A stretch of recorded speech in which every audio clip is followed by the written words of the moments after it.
और उस पॉलिसी का बड़ा आंसर वही चीज़ थी जो इस मुल्क के सियासतदान पिछले 70 साल से कह रहे हैं कि किसी मुल्क की नेशनल सिक्योरिटी का दारोमदार उसकी मईशत पर होता है। लेकिन बदनसीबी ये है कि सुबह रूनमाई की गई और उससे 12 घंटे पहले पाकिस्तान की मईशत, पाकिस्तान की हुकूमत और पार्लिमान से लेकर स्टेट बैंक के हवाले कर दी गई। और वो स्टेट बैंक जो ऑटोनमस तो 1956 के एक्ट के मुताबिक है, लेकिन अब वो मुकम्मल तौर पर पाकिस्तान के मामलात से आज़ाद है। यानी हुकूमत जो चाहे, हुकूमत अवाम की बेहतरी के लिए काम करना चाहे, मुल्क को तरक्की देना चाहे, मुल्क के अंदर रोज़गार देना चाहे, मुल्क में गुर्बत को ख़त्म करने की कोशिश करे, वो स्टेट बैंक के ताबे है।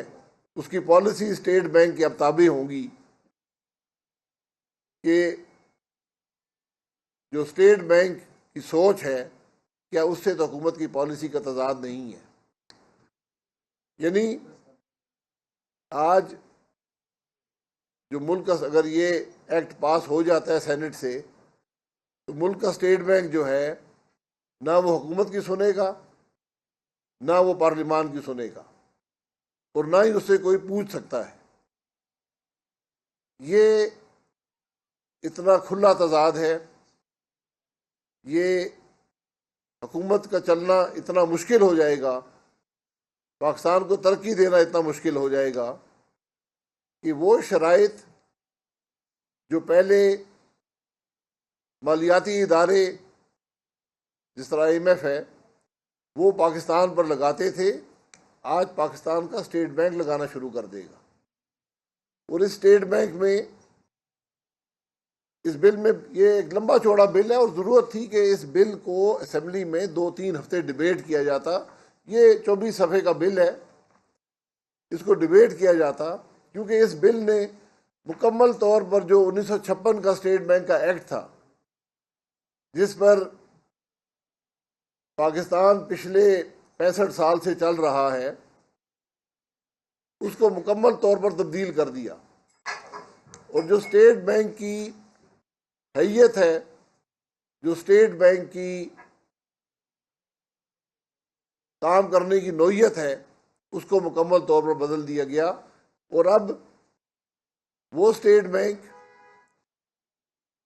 जो मुल्क के बैंकिंग और मालियाती निज़ाम को कंट्रोल करता था, जिसका बुनियादी मकसद बैंकिंग और मालियाती निज़ाम का कंट्रोल था, अब उसका बुनियादी मकसद मुल्क के अंदर डोमेस्टिक प्राइस स्टेबिलिटी है। यानी अब मुल्क के अंदर महंगाई कितनी होगी, उसके क्या असरात होंगे मईशत पर, यह मामला हुकूमत से निकल कर अब स्टेट बैंक के पास चला गया है। और उसके बाद दूसरा काम जो है वो वही पुराना बैंकिंग और मालियाती निज़ाम का है। और उसके बाद जब ये दोनों मकसद पूरे हो जाएंगे तो स्टेट बैंक जो है वो हुकूमत की पॉलिसीज़ को सपोर्ट करेगा। यानी अगर हुकूमत अवाम को कोई रिलीफ देना चाहे, स्टेट बैंक उसको रोक सकता है, स्टेट बैंक उसके असर को ज़ायल कर सकता है। तो आज पाकिस्तान के अवाम अपने मुंतखब नुमाइंदों की पॉलिसीज़ के ताबे नहीं होंगे, उनके असरात पार्लिमान की पॉलिसीज़, हुकूमत की पॉलिसीज़ पर नहीं होंगी। उनका तमाम, उनकी ज़िंदगी पर जो असरात हैं, जो महंगाई है, जो गुर्बत है, जो रोज़गार है, वो अब चला गया है उस स्टेट बैंक के पास जो किसी का ताबे नहीं है। स्टेट बैंक इस कानून में तकरीबन 1.5 सफ़ा है कि स्टेट बैंक के गवर्नर की तनख्वाह कैसे मुकर्रर की जाएगी। तो जो इदारे अपनी तनख्वाह पर इतना जोर दे रहे हैं कि हमें क्या तनख्वाह मिलेगी, और ये अब यकीनन ये बड़ी सीधी बात है कि इस कानून के पास होने के बाद पाकिस्तान में की हुकूमत में सबसे ज़्यादा तनख्वाह लेने वाला स्टेट बैंक का गवर्नर होगा, और पाकिस्तान का दूसरा ताकतवर आदमी स्टेट बैंक का गवर्नर होगा। ना पार्लिमान होगी ना हुकूमत होगी। ये इसके असरात हैं। अवाम पर इसका क्या असर पड़ेगा? अवाम और हुक्मरानी या मुल्क के मामलात को हल करना या गवर्नेंस देना या मईशत को कंट्रोल करना, ये अब हुकूमत या पार्लिमान के पास नहीं है। ये अब स्टेट बैंक के गवर्नर के पास है कि वो अवाम क्या पॉलिसीज बनाता है जिसके अवाम पर क्या असरात होते हैं। स्टेट बैंक का गवर्नर माजी में 3 साल की मुद्दत होती थी, अब वो बढ़ाकर 5 साल कर दी गई है। जो डिप्टी गवर्नर होते थे वो हुकूमत लगाती थी, अब वो स्टेट बैंक की गवर्नर की मर्जी के बगैर नहीं लग सकते। जो बोर्ड ऑफ डायरेक्टर्स है उसमें 8 आदमी लगाए जाएंगे जो हुकूमत लगाएगी। उनकी मुद्दत भी 5 साल होगी। हुकूमत की अपनी मुद्दत भी 5 साल होती है।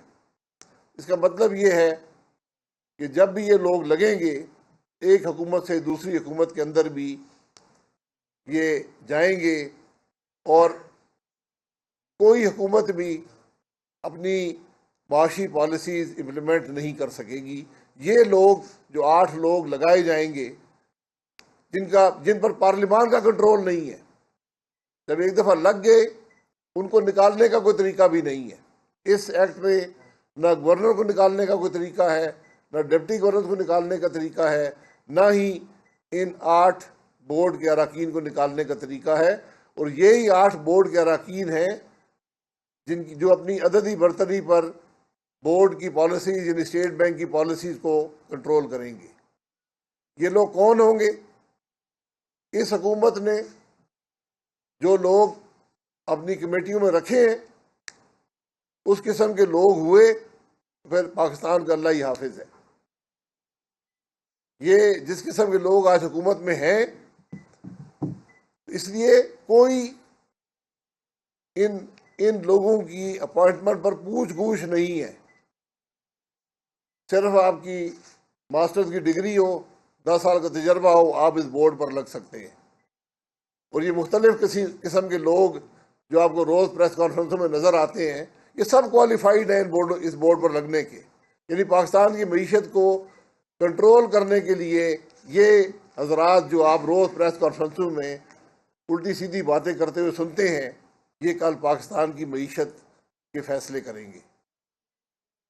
ये मामला पार्लिमान के पास होना चाहिए, पार्लिमान की अप्रूवल हो, लोग पाकिस्तान के अवाम के सामने हो कि इनकी क्या काबिलियत है, इनका क्या तजर्बा है, इनका क्या बैकग्राउंड है, फिर वो लोग अपॉइंट हों। हुकूमत और स्टेट बैंक मुशावरत से अपना मशवरा हुकूमत देती थी, अपनी पॉलिसीज रखती थी, उस बोर्ड को ख़त्म कर दिया गया। यानी आज कोई ऐसा फोरम नहीं है जिस पर पाकिस्तान की हुकूमत रेगुलेटर से बात कर सके। सिर्फ एक छोटा सा सेंटेंस इसमें डाला गया है कि जी वो मिनिस्टर ऑफ फाइनेंस और स्टेट बैंक का गवर्नर मुशावरत कर लिया करेंगे। तो आज हुकूमत की जो खुद मुख्तारी है मुल्क की मईशत चलाने में, मुल्क के मामलात चलाने में, पाकिस्तान को रिलीफ देने में, पाकिस्तान को तरक्की देने में, वो इस एक्ट के ज़रिए ख़त्म कर दी गई है। और इस एक्ट में कोई भी ऐसी शिक नहीं है कि अगर स्टेट बैंक अपना काम ना करे, नाकाम हो जाए, इस मुल्क के लोग तकलीफ में हो, मुल्क के अवाम परेशान हो, तो फिर कौन पूछेगा स्टेट बैंक से? उससे कोई पूछने वाला नहीं है कि आप तो नाकाम हो गए, आपने ये जो पॉलिसीज बनाई इसमें मुल्क का बेड़ा गर्क कर दिया। ये कोई पूछने वाला नहीं है, ना पार्लियामान पूछ सकती है, ना हुकूमत पूछ सकती है। ये एक अजीब तजाद है इस सारे मामले के अंदर। और फिर वो बात जिसका हुकूमती वज़रा ने असेंबली में बड़ा फख्र से कहा कि इस एक्ट के तहत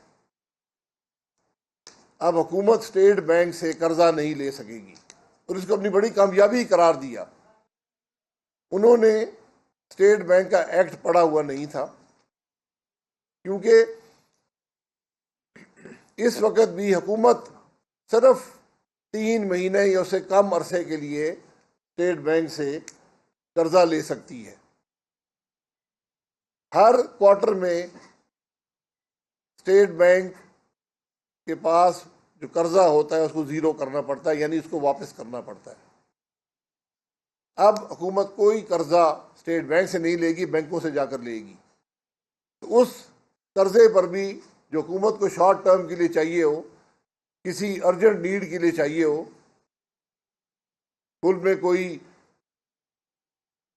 मामलात ऐसे पैदा हो गए, कोई जंग की सूरत हाल हो गई, अमन अमान की सूरत हाल हो गई, कोई जलजला आ गया, कोई ऐसी कुदरती आफत आ गई, तो आपको पैसा लेने के लिए बैंकों के पास जाना पड़ेगा, जो स्टेट बैंक की शरह सूद जो है उससे 2 या 3% इजाफा करके आपको रकम मुहैया करेंगे।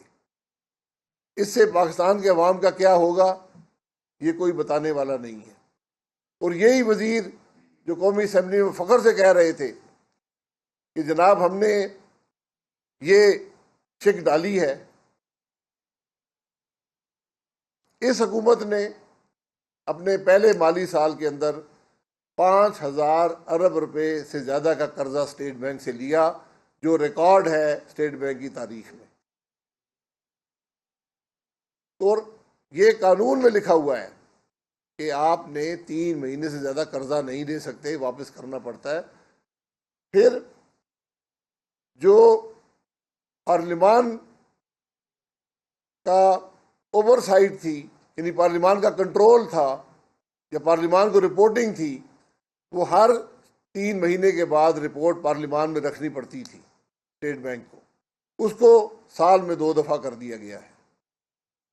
यानी ना पार्लियामान पूछ सकती है कि कौन लोग स्टेट बैंक चला रहे हैं, ना पार्लियामान पूछ सकती है कि स्टेट बैंक की परफॉर्मेंस क्या है, यानी उसने मुल्क के मामला तबाह कर दिए, कोई पूछने वाला नहीं है, पार्लियामान नहीं पूछ सकती। और जो लोग वहाँ पर लगे हैं उनके बारे में भी पार्लियामान नहीं पूछ सकती कि ये कौन लोग हैं, ये क्या कर रहे हैं, इनकी क्या परफॉर्मेंस है। और मुल्क की तमाम पॉलिसीज़ का पर जो मईशत की पॉलिसीज़ हैं उसका कंट्रोल जो है वो इन अफराद के पास इस स्टेट बैंक के अंदर चला गया।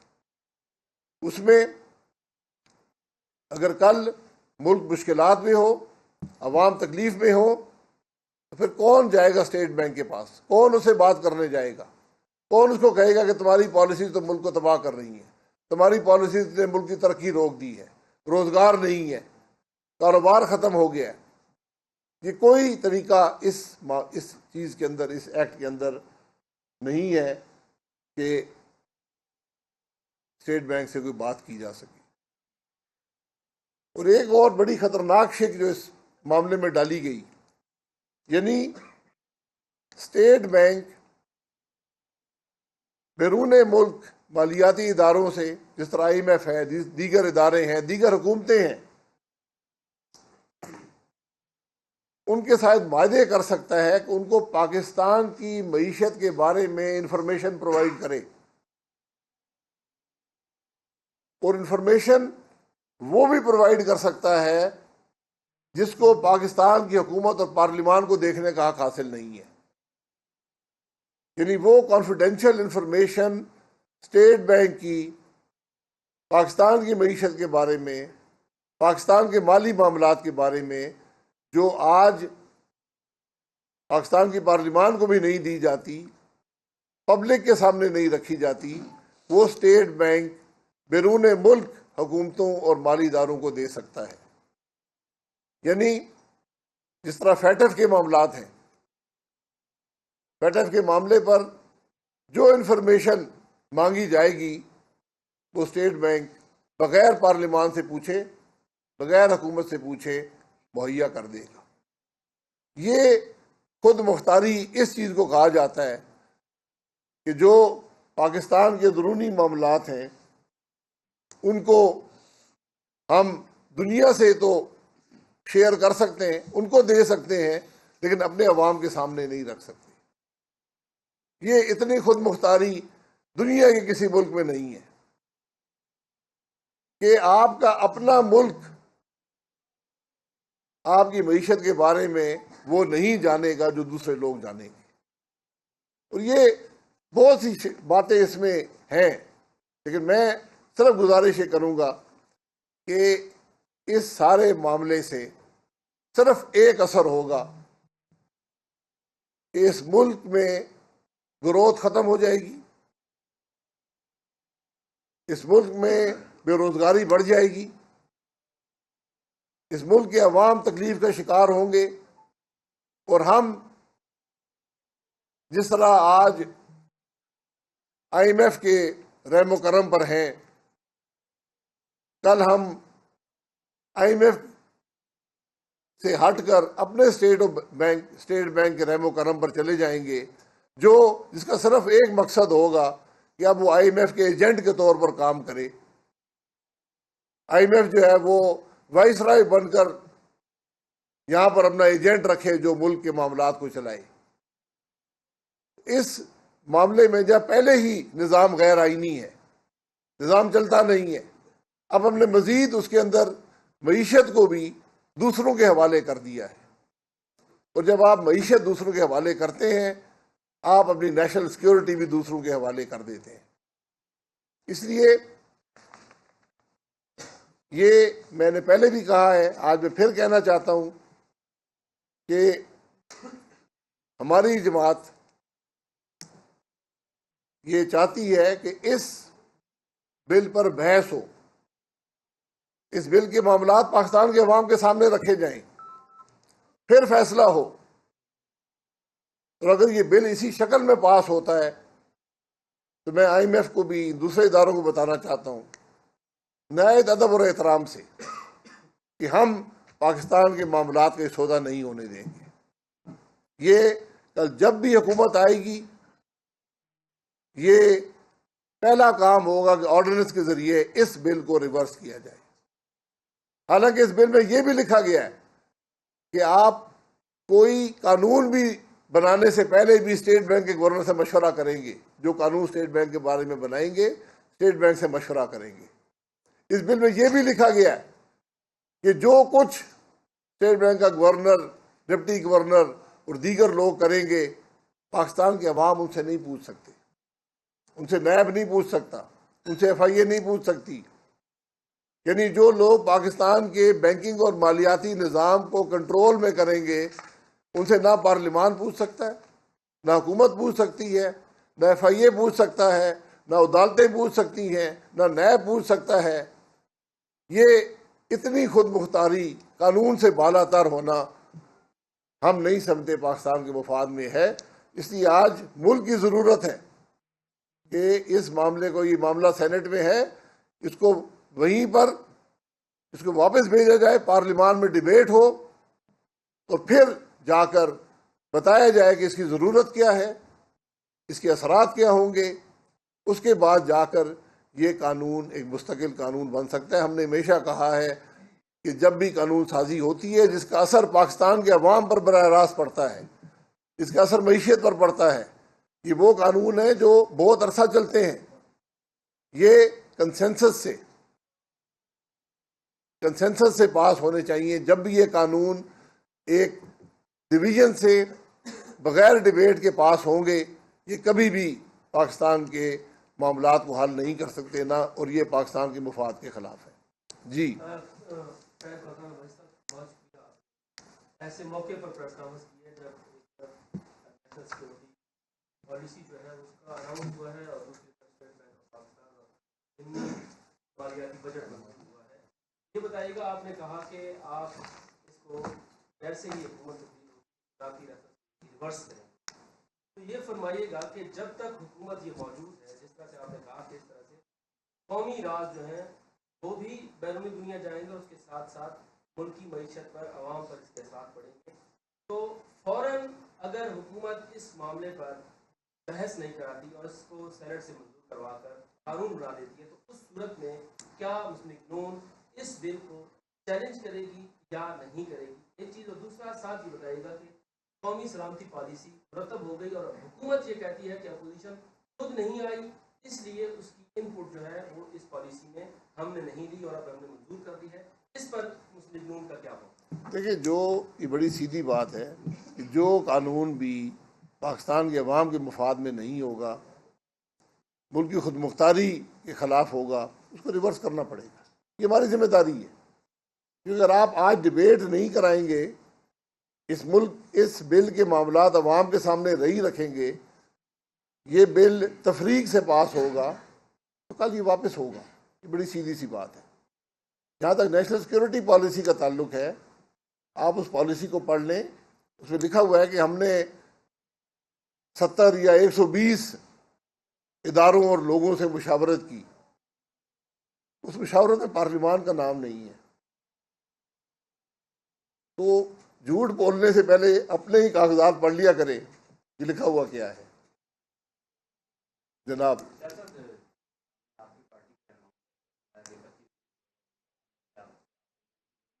अभी जरा इस पे बात कर लेना, इस पे बात कर। इस तरह की होती है तो 25 वोटों से नहीं आती है, तो कैसे पार्लियामेंट का राइट है? जी, वो हारती नहीं है, हुकूमत जीतती है टेलीफोन के जरिए। टेलीफोन का निज़ाम, इलेक्ट्रॉनिक टेलीफोन निज़ाम जो है वो काम में आता है। व्हाट्सएप बड़ा कामयाब प्रोग्राम है। आपने तो बात कर जी, मैं व्हाट्सएप से बड़ा तंग हूँ जी। सवाल खत्म हो गया। Thank you ji. Thank you. आपको बताएं कि इस्लामाबाद से मुस्लिम लीग नून के रहनुमा कॉन्फ्रेंस कर रहे थे।